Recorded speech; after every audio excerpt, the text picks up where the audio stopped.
तो नमस्कार दोस्तों, एक बार फिर से आपका स्वागत है हमारे इस यूट्यूब चैनल प्रिपरेशन अड्डा पे। तो कैसे हैं आप सभी लोग? आप सभी लोग बहुत ही अच्छे होंगे, ये मैं आशा करता हूँ। तो जैसा कि आप लोग जानते हैं कि हम अपने इस चैनल प्रिपरेशन अड्डा के माध्यम से आप सभी लोगों को कॉम्पिटिटिव एग्ज़ाम में आने वाले संभावित प्रश्नों को करवाते हैं। साथ ही नई-नई जॉब की वैकेंसी के बारे में भी आपको जानकारी देते हैं। साथ ही उस जॉब के लिए ऑनलाइन आवेदन कैसे करना है, इन सारी चीज़ों को भी आपके बारे में आपको बताते हैं। तो उसी क्रम में आज हम आपके लिए भारतीय संविधान से संबंधित 20 महत्वपूर्ण प्रश्न और उत्तरों की जानकारी आपके लिए लेकर आए हैं। तो जी आप में से जितने भी लोग प्रतियोगी परीक्षा यानी कॉम्पिटिटिव एग्ज़ाम की तैयारी करते हैं या फिर अगर कोई जनरल नॉलेज के लिए भी अगर चाहता है, तो वो इस वीडियो को ज़रूर से ज़रूर देखें। और साथ ही हमारे इस वीडियो को सब्सक्राइब करें, लाइक करें और बेल आइकन को तो दबाना बिल्कुल भी ना भूलें, ताकि जो आपकी तैयारी जो है दिन प्रतिदिन मजबूत होती जाए और हमारे नए-नए वीडियो की जो जानकारी है, वो आप सभी लोगों तक आसानी से पहुँचते रहे। तो चलिए बिना देर किए हुए वीडियो को शुरू करते हैं। तो सबसे पहला प्रश्न है दोस्तों कि भारतीय संविधान का जनक कौन है? तो आप सभी लोग जानते हैं कि भारतीय संविधान का जो जनक हैं, वो भीमराव रामजी अम्बेडकर हैं। हो सकता है कि आपके सामने ऐसा भी प्रश्न आए कि भारतीय संविधान के शिल्पकार कौन है? तो भारतीय संविधान के शिल्पकार भी बाबा साहेब भीमराव रामजी अम्बेडकर ही हैं।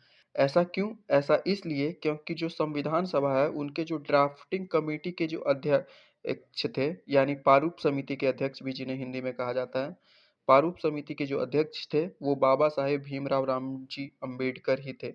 उन्हीं के देख-रेख में पूरी भारतीय संविधान बनी थी। इसीलिए उन्हें भारतीय संविधान का जनक कहा जाता है या फिर भारतीय संविधान का शिल्पकार भी कहा जाता है। अब प्रश्न 2 आती है दोस्तों कि भारत में कुल कितने संविधान हैं? ये प्रश्न थोड़ा गलत है दोस्तों। यहाँ पे होगा कि भारतीय संविधान में कुल कितने भाग हैं या फिर कितने अनुच्छेद हैं या फिर कितनी अनुसूचियाँ हैं, कुछ इस तरीके से प्रश्न आने चाहिए दोस्तों। लेकिन भारत में कुल कितने संविधान हैं, ये थोड़ा गलत है दोस्तों। तो जो भी हो, तो मैं इसके बारे में आपको जानकारी दे दूँ कि भारतीय संविधान में कुल 395 अनुच्छेद हैं और 12 अनुसूचियाँ हैं। वहीं 22 भाग हैं। तो कुल कितने अनुच्छेद हैं दोस्तों? भारतीय संविधान में कुल 395 अनुच्छेद है, 12 अनुसूचियाँ हैं और 22 भाग है। 22 भाग हालाँकि यहाँ पे लिखा नहीं है, मैं आप लोगों को बता दे रहा हूँ। इसको हमेशा याद रखिएगा कि भारतीय संविधान में 22 भाग हैं, अनुसूचियाँ 12 हैं और अनुच्छेद 395 है। अच्छा, अब प्रश्न 3 है दोस्तों कि कौन से अनुच्छेद के तहत हिंदी भाषा को राजकीय भाषा घोषित किया गया है दोस्तों? तो इसका उत्तर है अनुच्छेद 343 आई, यानी अनुच्छेद 343 आई के तहत जो अनुच्छेद है, उसमें हिंदी भाषा को राजकीय भाषा घोषित किया गया है। अच्छा, इसकी मैं आपको एक अच्छी-सी जानकारी देता हूँ दोस्तों कि हिंदी हमारी राष्ट्रभाषा नहीं है, हिंदी हमारी राजभाषा है, राजकीय भाषा है। हमारे देश की कोई भी राष्ट्रीय भाषा नहीं है, किसी भी भाषा को हमारे देश में राष्ट्रीय भाषा का दर्जा नहीं मिला हुआ है। हिंदी भी हमारे देश की जो है राष्ट्रीय भाषा नहीं है, वो हमारी राजकीय भाषा है। राजकीय भाषा का मतलब होता है ऑफिशियल लैंग्वेज, यानी कार्यकारी लैंग्वेज, जिस भाषा में केंद्र की जो सरकार है काम करेगी। तो हिंदी जो है हमारी राजकीय भाषा है, यानी ऑफिशियल भाषा, कार्यकारी भाषा जिसे भी हम कह सकते हैं। अच्छा, संविधान निर्माण में कुल कितने सदस्य थे? यानी भारतीय संविधान का जब निर्माण हो रहा था, तो उसके निर्माण कमेटी में कुल कितने सदस्य थे? तो इसका जवाब है दोस्तों 229, यानी संविधान निर्माण में कुल 229 सदस्य द्वारा जो है संविधान बनाई गई थी। 229 सदस्यों की कमेटी थी और उसमें भी अलग-अलग कमेटी थी, जैसे प्रारूप समिति की कमेटी और भी कई सारी कमेटियाँ थी। तो उसके आधार पर मतलब कुल टोटल 229 सदस्य थे।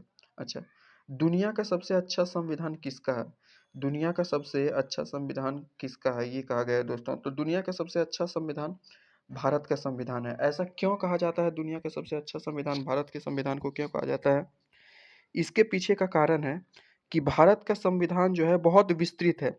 एक-एक चीज़ के बारे में बहुत गहनता से चर्चा किया गया है दोस्तों, इसीलिए दुनिया में सबसे अच्छा संविधान भारत का संविधान माना जाता है, जो कि सच भी है। अच्छा, संविधान के अंतिम पेज पर किसका नाम लिखा है?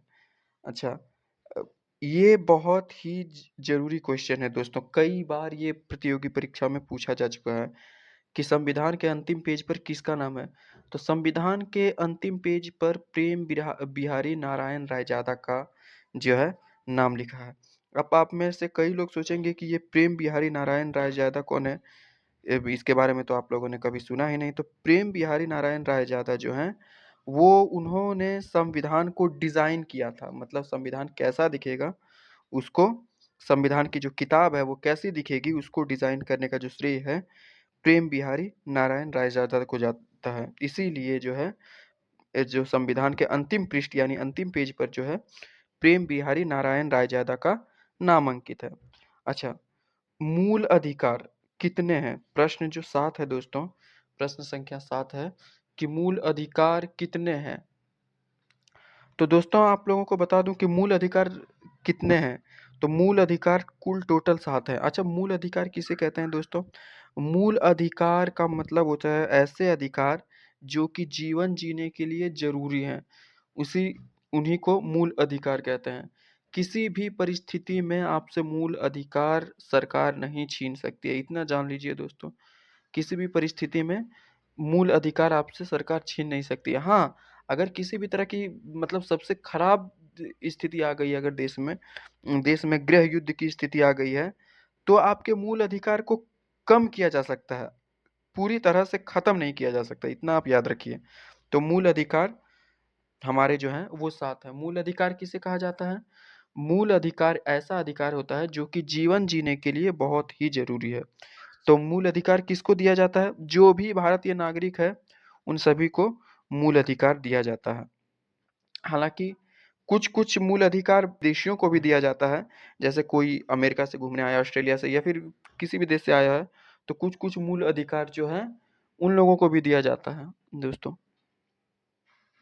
अच्छा, संविधान में कितने अनुच्छेद हैं? संविधान में कितने अनुच्छेद हैं? तो संविधान इसका उत्तर क्या है दोस्तों? प्रश्न संख्या 8 में जैसे पूछा गया है कि संविधान में कितने अनुच्छेद हैं?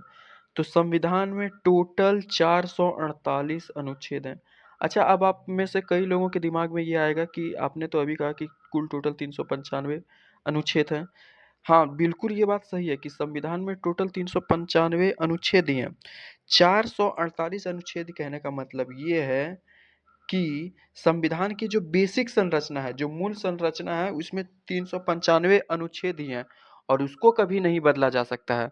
लेकिन अब जैसे कुछ नया संविधान लाना है, तो उसको क्या किया जाएगा दोस्तों? उसी 395 के भीतर जोड़ा जाएगा। जैसे मान के चलिए 380 का क, 380 का ख, 350 का ड, इस तरीके से जोड़ा जाएगा। लेकिन जो उसकी मूल संरचना है, मतलब जो 395 अनुच्छेद हैं, उस वो 396 नहीं हो सकते हैं, ठीक है? सब आर्टिकल हो सकते हैं दोस्तों, जैसे 351 का ए, 351 के टू, 351 के सी, इस तरीके से हो सकते हैं। लेकिन जो है उसकी जो बेसिक स्ट्रक्चर है कि जो 22 भाग हैं, 12 अनुसूचियां हैं और 395 अनुच्छेद है, ये कभी नहीं बदल सकता। तो ये सब आर्टिकल की यानी जो सब अनुच्छेद हैं, उनके बारे में ये बात कहा गया है कि टोटल 448 अनुच्छेद जो हैं संविधान में है। अच्छा, संविधान में कितने फोटो हैं? संविधान में दोस्तों कुल 22 चित्र हैं, 22 फोटो संविधान में है। यहाँ तक कि भगवान राम की भी फोटो जो है वो संविधान में है। तो संविधान में कुल 22 चित्र हैं दोस्तों। अच्छा, किन देशों ने संविधान लिखा है? किन देशों ने संविधान लिखा है? तो लगभग लगभग 60 देशों ने दोस्तों अपना संविधान लिखा है और विश्व में जो सबसे बड़ा संविधान है वो हमारे ही देश का है। ये बात आप हमेशा याद रखें कि कुल 60 देशों ने जो है अभी तक संविधान लिखा है, लेकिन विश्व में जो सबसे बड़ा संविधान है वो भारत का ही है और जो सबसे लचीला संविधान है वो भी भारत का ही है। सबसे स्ट्रिक्ट संविधान जो है वो भी भारत का ही है। अच्छा, भारत के संविधान में कुल कितने भाग हैं? जैसा कि मैंने आप लोगों को पहले ही बताया था, जैसे यहाँ पे प्रश्न संख्या 11 है, तो भारत के संविधान में कुल कितने भाग हैं? तो भारत के संविधान में कुल 22 भाग हैं, ठीक है। अब प्रश्न संख्या 12 पूछी जा रही कि वर्तमान में कुल कितने अनुच्छेद हैं? तो वर्तमान में कुल लगभग 395 अनुच्छेद हैं। 395 अनुच्छेद मतलब दोस्तों फिर आप आप ये समझ गए होंगे कि मैं 395 क्यों बात कर रहा हूँ, कि जो मूल संरचना है संविधान की जो किताब है जिस उसकी जो मूल संरचना है, उसमें 395 अनुच्छेद ही हैं, ठीक है? उसमें जो बेसिक स्ट्रक्चर है उसमें 395 अनुच्छेद ही हैं।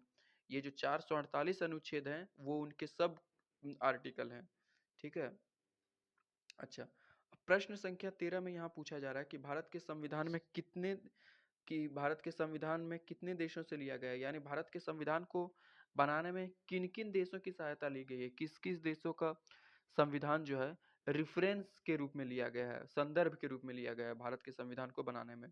तो भारत के संविधान को बनाने में करीब 10 से ज्यादा देशों को के जो संविधान है उनको संदर्भ में लिया गया है। संदर्भ का मतलब दोस्तों एग्जाम्पल, उदाहरण के रूप में, कि कैसा हो सकता है, इसके लिए कौन सी सजा है, इसके लिए क्या होनी चाहिए, इसके लिए। तो भारत के संविधान को लिखने में करीब 10 से ज्यादा देशों से की संविधान से रेफरेंस लिया गया है दोस्तों। अब प्रश्न संख्या 14 आती है कि संविधान को कहाँ रखा गया है। हमारा जो मूल संविधान है, हमारा जो ओरिजिनल संविधान है, माफ कीजिएगा, तो संविधान को कहाँ रखा गया, तो हमारा जो मूल संविधान है, हमारा जो ओरिजिनल संविधान है, वो ग्वालियर की सेंट्रल लाइब्रेरी में रखा गया है। ये भी बहुत ही एक जरूरी क्वेश्चन है दोस्तों, एक महत्वपूर्ण क्वेश्चन है कि हमारा जो संविधान है वो ग्वालियर की सेंट्रल लाइब्रेरी में रखा गया है। अच्छा, प्रश्न संख्या 15 पर अब आते हैं। संविधान के पहले पन्ने पर किसका फोटो है। जैसा कि मैंने पहले कहा था कि भगवान राम का भी चित्र संविधान सभा में दिया गया है, सॉरी, संविधान की किताब में दिया गया है। तो संविधान के पहले पन्ने पर भगवान राम की जो है फोटो अंकित है, चित्रित है। और इसको बनाया किसने है, प्रेम बिहारी नारायण रायजादा, जिनकी जो फोटो है वो संविधान की किताब पे अंतिम पृष्ठ पर है दोस्तों। अच्छा, संविधान सभा की पहली महिला कौन थी। मतलब ये यहाँ पे क्वेश्चन है कि संविधान सभा की पहली महिला सदस्य कौन थी दोस्तों। जी हाँ, संविधान सभा की पहली महिला सदस्य कौन थी, तो वो थी सरोजनी नायडू, ठीक है, वो थी सरोजनी नायडू। सरोजनी नायडू को किस नाम से जाना जाता है दोस्तों, तो सरोजनी नायडू को स्वर कोकिला के नाम से भी जाना जाता है, ठीक है। सरोजनी नायडू को स्वर कोकिला के नाम से भी जाना जाता है, जो कि संविधान सभा की पहली महिला सदस्य थी। अच्छा, सबसे कठोर संविधान कहाँ का है, सबसे कठोर संविधान है अमेरिका का। सबसे कठोर जो संविधान है दोस्तों वो अमेरिका का है। अच्छा, अब ये सवाल आता है कि भारत का संविधान कैसा है, कठोर है या फिर लचीला है। तो भारत का संविधान ना कठोर है ना लचीला है, भारत का संविधान बीच का संविधान है, कि बहुत ज्यादा कठोर भी नहीं और बहुत ज्यादा लचीला भी नहीं। तो सबसे कठोर संविधान किस देश का है दोस्तों, अमेरिका में, और सबसे पहला संविधान अमेरिका में ही लिखा गया था, ठीक है। तो अब इसके बाद प्रश्न संख्या 18 पर सबसे छोटा संविधान वाला देश कौन है। सबसे छोटा संविधान मतलब जिसका कि सबसे छोटा संविधान है, तो वो देश कौन सा है, वो उस देश का नाम मोनाको है। सबसे छोटा जो है संविधान वाले देश का नाम क्या है, मोनाको है। तो ये प्रश्न संख्या 18 थी कि सबसे छोटा संविधान वाला देश कौन है, मोनाको है। अब प्रश्न संख्या 19 पर आते हैं कि भारत का सबसे बड़ा कानून क्या है। भारत के सबसे बड़े कानून का नाम क्या है, भारत के सबसे बड़े कानून का नाम संविधान है। इसका उत्तर क्या होगा दोस्तों, कि भारत के सबसे बड़े कानून का नाम संविधान है। ऐसा क्यों, क्योंकि चाहे वो राष्ट्रपति हो या फिर प्रधानमंत्री हो या फिर नेता हो, मंत्री हो, कोई भी हो, संविधान से ऊपर कोई नहीं है। इसीलिए भारत का सबसे बड़ा कानून संविधान है। अच्छा, अब अंतिम प्रश्न पर हम बात करते हैं दोस्तों, कि संविधान पर हस्ताक्षर करने वाला पहला व्यक्ति कौन था। यानी संविधान बनने के बाद उसको मान्यता देने के लिए सबसे पहला हस्ताक्षर करने वाला व्यक्ति कौन था। तो सबसे पहला हस्ताक्षर करने वाले हमारे देश के जो पहले प्रधानमंत्री जी थे, जवाहरलाल नेहरू, जिन्हें चाचा नेहरू के नाम से भी जाना जाता है।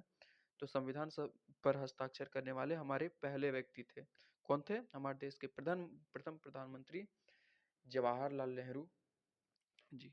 तो दोस्तों हमारी जो आज की जो वीडियो थी 20 प्रश्नों, संविधान के बारे में 20 प्रश्न उत्तर की, वो आज यहीं पर खत्म होती है।